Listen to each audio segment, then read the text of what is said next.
All right, so I didn't want to do the wide receiver portion of my 49ers 53-man breakdown until we had the practice squad in, because wide receivers, that room is probably going to need practice squad help more than anybody to start the season with the injuries to Ray McLeod and Danny Gray. So, final episode, doing this one from downtown San Francisco.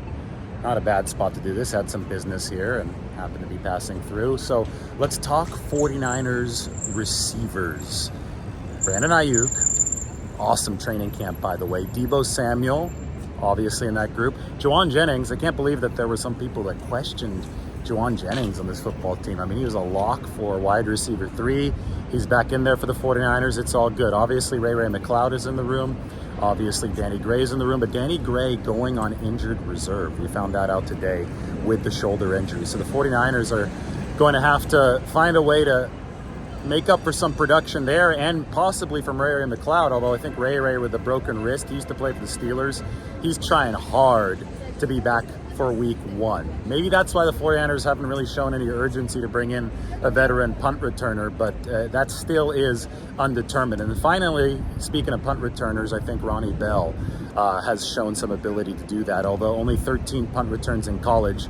Still a little bit a sketchy lack of experience, right, despite the fact that Ronnie looked good in the preseason. I will say that Ronnie forced his way onto this 49ers roster. He wasn't perfect.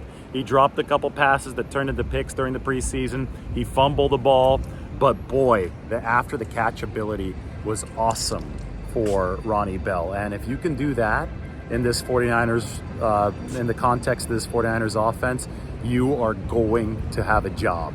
Ronnie Bell earned his job by just being a dog after the catch. Anyway, as far as potentially filling in for Ray McLeod and Danny Gray, the 49ers carried 4 receivers on their practice squad today. They carried Isaiah Winstead, who I look at as a developmental piece, maybe somebody who could fill in for Juwan Jennings if Juwan gets too expensive beyond this season. But they also carried Tay Martin, who was extremely productive during training camp this season. They also carried Chris Conley, a veteran who was very productive during training camp, who should be ready-made, ready to play, good run blocker, also a speed threat. We know that Danny Gray is a speed threat. We know Kyle Shanahan likes to blow the top off of opposing defenses to make room for everybody else.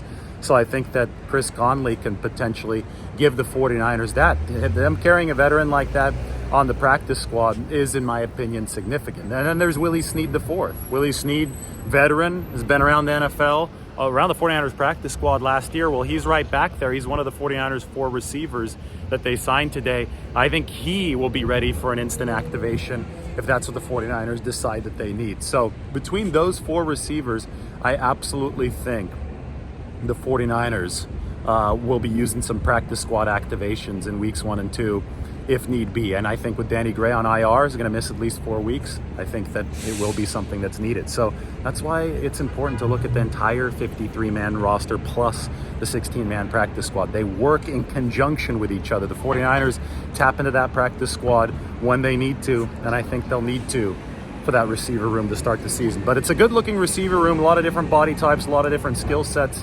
And that's a good way to wrap up our 49ers 53-man breakdown. You can watch the other videos from different parts of San Francisco.